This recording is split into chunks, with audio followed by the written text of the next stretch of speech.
Assalamualaikum warahmatullahi wabarakatuh. Selamat datang di channel Driver Santuy, channel yang membahas tentang belajar mengemudi atau menyetir mobil, dan juga perawatan mobil yang bisa dilakukan sendiri di rumah tanpa harus pergi ke bengkel. Baik teman-teman, sesuai dengan judul ya, cara belajar cepat menyetir mobil dalam 7 hari atau 1 minggu ya. Namun sebelum kita bahas itu, buat teman-teman yang baru menemukan channel saya, untuk bisa subscribe terlebih dahulu ya. Dan buat teman-teman yang sudah subscribe, saya ucapkan terima kasih. Bagaimana sih agar bisa cepat bisa menyetir mobil ya? Keterampilan mengemudikan atau menyetir mobil itu saat ini harus bisa dimiliki siapapun ya, harus bisa dilakukan oleh siapapun, baik wanita sekalipun ya. Keterampilan mengemudi atau menyetir itu bisa juga untuk menunjang karir ya teman-teman ya. Tidak hanya sebagai kebanggaan semata ya. Sebab jika bisa menyetir itu, kita tidak perlu lagi mengandalkan sopir ya.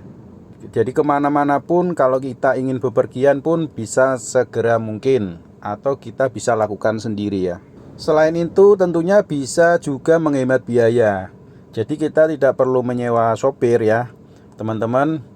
Apalagi ketika mudik nih, mudik lebaran, dimana kita kalau dalam satu keluarga kita tidak ada yang bisa menyetir, otomatis kita akan membutuhkan biaya yang lebih tinggi ya untuk menyewa sopir untuk pulang kampung ya. Nah tentunya nih teman-teman, jika ingin bisa menyetir secara cepat dalam waktu tempo 7 hari atau seminggu, itu harus butuh benar-benar fokus ya, konsentrasi, terus kemudian keseriusan nih teman-teman nih. Konsisten untuk belajar, disiplin, dan bekerja keras. Langkah awal nih sebelum kita mulai belajar, sebaiknya teman-teman yang pertama itu sediakan dulu mobilnya ini. Sediakan mobilnya yang bisa dipakai dalam kurun waktu 1 minggu ya, berturut-turut ya. Tidak boleh ada jeda atau melewati hari ya. Terus kemudian cari rekan, teman, saudara, atau siapapun ya, untuk mendampingi atau mengajari ya. Untuk mobilnya sendiri gunakan transmisi manual ya teman-teman ya. Usahakan gunakan transmisi manual dan ukurannya yang agak besar ya, yang 3 seat lah minimal, itu yang 3 baris ya duduknya, tempat duduknya ya, seperti kayak Avanza, Xenia, kayak gitu-gitulah, minimal seperti itu. Di hari pertama silahkan teman-teman duduk di tempat kemudi setir. Nah di situ teman-teman hafalkan saja dulu fitur-fitur yang ada di dalam mobil ya, yang ada di dashboard tersebut, seperti bagaimana cara menyalakan dan mematikan mesin, menyalakan lampu sen, menyalakan lampu utama, seperti itu ya teman-teman ya. Menyalakan AC juga seperti apa. Teman-teman benar-benar hafalkan dulu ya. Posisi kopling di mana, posisi rem di mana, gas di mana, itu teman-teman hafalkan benar-benar. Itu khusus untuk di hari pertama ya teman-teman ya. Setelah paham betul tentang fitur-fitur yang ada di dalam mobil, teman-teman belajar tentang etika berkendara. Bagaimana caranya mengklakson yang benar ya kan, di tempat mana yang pas klakson itu. Terus cara mendahului itu harus seperti apa kan gitu ya teman-teman ya. Kemudian untuk di hari yang kedua, silahkan teman-teman belajar di lapangan ya. Di situ teman-teman mulai dari menyalakan mesin, kemudian coba untuk menginjak kopling dan memasukkan ke gigi 1. Kemudian injak gas perlahan dan lepas kopling perlahan-lahan.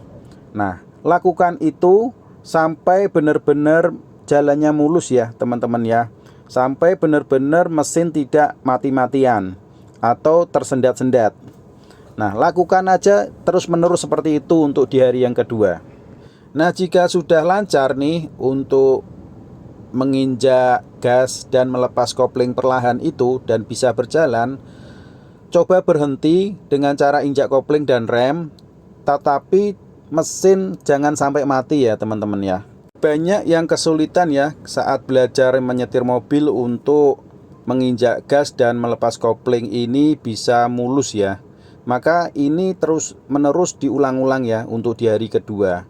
Kalau sudah bisa benar-benar lancar, baru untuk kemudian yang di hari ketiganya ulangi kembali materi di hari pertama dan kedua. Dan jika sudah benar-benar paham, silahkan teman-teman berjalan keliling lapangan, kemudian keluar dari lapangan. Maksudnya bisa lewat jalan komplek lah.